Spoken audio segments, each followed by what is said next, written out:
10 steps ahead. TGBU talk, yeah, yeah. TGBU talk, yeah, yeah. TGBU talk, yeah, yeah. TGBU talk, yeah, yeah. All right, listeners, buckle up because today we're cracking a case.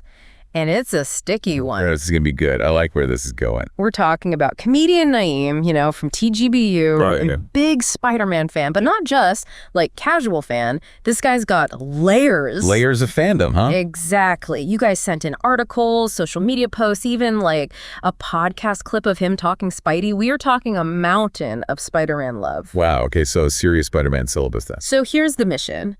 Can we, with all this intel, figure out which Spider-Man reigns supreme in Naim's world? Which one is his absolute favorite? Okay, I am intrigued. This is like fandom anthropology. We're not just listing off appearances. We're looking for meaning. Right. It's about the WHY, not just the what. Yeah. Okay, so first clue from the evidence. Spider-Man 3. Apparently, his first Spidey experience back in 2007. 2007. The year Spider-Man 3 swung into theaters. Yeah. I can practically hear that Danny Elfman score now. Right. Iconic. So we're talking Tobey Maguire as the OG Spidey love, which, there's a certain power in that first exposure. Absolutely. It's formative. Think about it like the first album you were obsessed with. Maybe it's not the most technically brilliant album ever, but it holds a special place in your memory. Totally. So Tobey's got that nostalgia factor going strong, but then the plot thickens. Our sources mention Naim loving Spider-Man's humor. Right. But also, get this, the emotional depth of the character. Okay. And they bring up Andrew Garfield. Interesting. See, now this is where it gets really interesting because Garfield's Spider-Man is often considered the most, well, how should I say this? Nuanced. Yeah, I can see that. Like Garfield's Spidey had those quips, but he also had that whole brooding thing going on. Exactly. Yeah. And the sources actually quote Naim specifically mentioning the scene in The Amazing Spider-Man 2 where Peter visits Gwen, even though he knows he can't be with her. Oh, right. Man, that scene gets me every time. Okay, so we're talking about some serious emotional weight there. There's a rawness to Garfield's portrayal that resonates with fans who connect with that vulnerability, with that sense of loss. Right, yeah.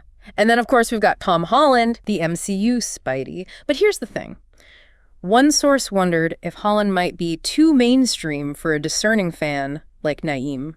Oh, I see. So it's like, is Holland's Spider-Man almost too popular to be cool? Like, are we dealing with some kind of fandom elitism here? Maybe. It's like they're saying true fandom digs a little deeper, seeks out the underdog. That's a really interesting point. Like maybe if you really know your Spider-Man, you appreciate the less mainstream versions more. Right. Okay, so we've got Tobey, the nostalgic favorite, Andrew, the king of emotional depth, and Tom, the mainstream hero, who might be too cool for school, at least according to one very opinionated source. It's a real Spider-Man showdown.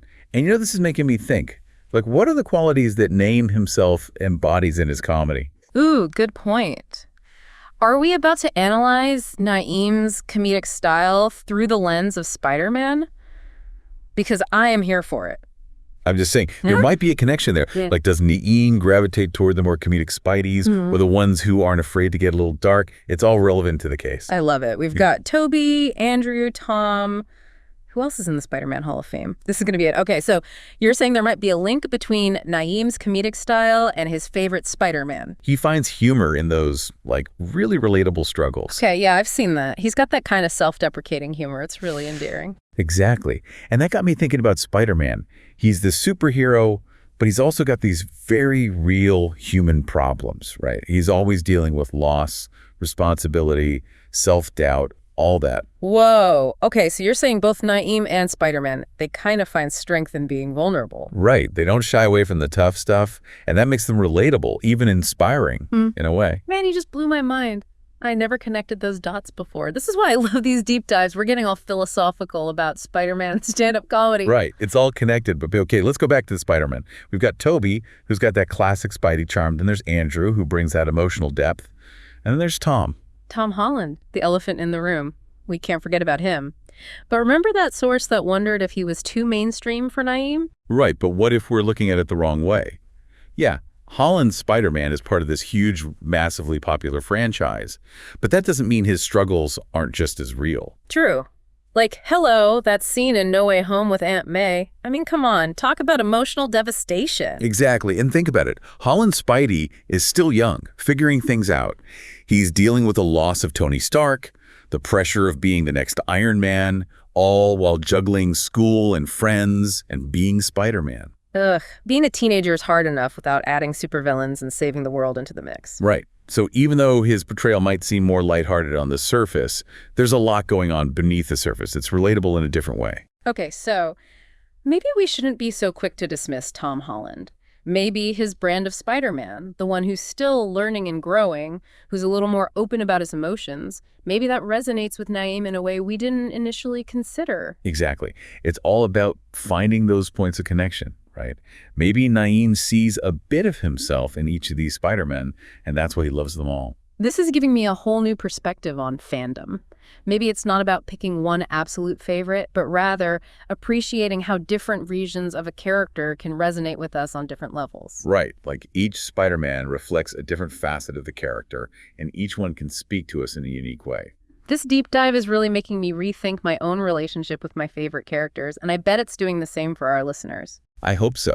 That's what it's all about, isn't it? Getting people to think a little deeper, to appreciate the nuances of these characters and stories we love. Absolutely, but hold on a second. We've got Tobey, Andrew, Tom, and don't forget there's one more Spider-Man in the mix, and this one might just surprise you. All right, so we've got Tobey, Andrew, Tom, who's our mystery contender in the Spider-Man showdown. Well, remember how we were talking about those unexpected fandom connections? How sometimes the most powerful ones come from the most surprising places. Okay, you're really setting this up to be good. Don't leave me hanging. All right. Remember the sources mentioned. Voice actors. Right. Specifically, Yuri Lowenthal, the voice of Spider-Man in that Marvel's Spider-Man video game. And how Naim was blown away by the emotional depth of that performance. Yeah. They even mentioned how much Naim loved the game's story, how it really dug into the weight of responsibility Peter carried. Exactly. And let's be real. Video game performances often fly under the radar. Yeah. But when they're good, they're good. Oh, absolutely. It's like when you're playing a game, especially one with a strong narrative like that, you're spending hours with that character, hearing their every thought. You're making choices as that character. Yeah. And that voice actor is right there with you, bringing all those emotions to life. It's so immersive. Yeah. And for a character like Spider-Man, who's all about that internal struggle, that duality of being a regular guy and a superhero, I can see how a nuanced voice performance would really resonate. And this actually circles back to Naim's love for Spider-Man's humor, because the sources specifically mentioned how much he loved the banter in that game. Oh, right. Like, even when things are tough, Spidey's always got that quick wit about him. Exactly. It's that mix of humor and heart, that ability to find lightness in dark times, that seems to be a common thread in all of Naim's favorite Spider-Men. And it's definitely present in Yuri Lowenthal's performance. Man, this whole deep dive has been an emotional roller coaster. We've got nostalgia with Tobey, a raw emotion with Andrew, relatable struggles with Tom, and now this whole other level of immersion with Yuri Lowenthal. Where does it end? And that's the beauty of it, right? Yeah. Fandom isn't about picking one definitive favorite. It's about connecting with different versions of a character on multiple levels. I think the real takeaway here is that Naim's love for Spider-Man is multifaceted. He can appreciate the classic web-slinging action, the emotional vulnerability, the humor, the immersive storytelling. It's like each Spider-Man speaks to a different part of his fandom. Absolutely. And, this has really got me thinking about how our own fandoms evolve over time.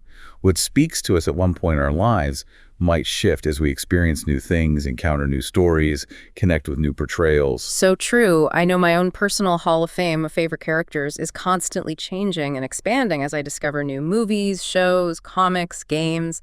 It's a journey. Exactly. And the best part is there's no right or wrong answer. It's all about finding those personal connections, those moments that resonate with us on a deeper level. Well said. Listeners, I think we've learned something really important today. Fandom is a journey, not a destination. And sometimes the most rewarding journeys are the ones where we embrace the unexpected, the unconventional, even the mainstream. So go forth, explore those multiverses of fandom, and keep those fan theories coming. And hey, if you ever run into Naim, maybe ask him about his favorite Spider-Man moment. Just be prepared for a long and passionate conversation. Until next time, keep it deep, keep it fun, and always keep it nerdy. Yeah, you heard what we said. You know we the best. You know what the deal is, cause we 10 steps ahead. TGBU talk. Yeah.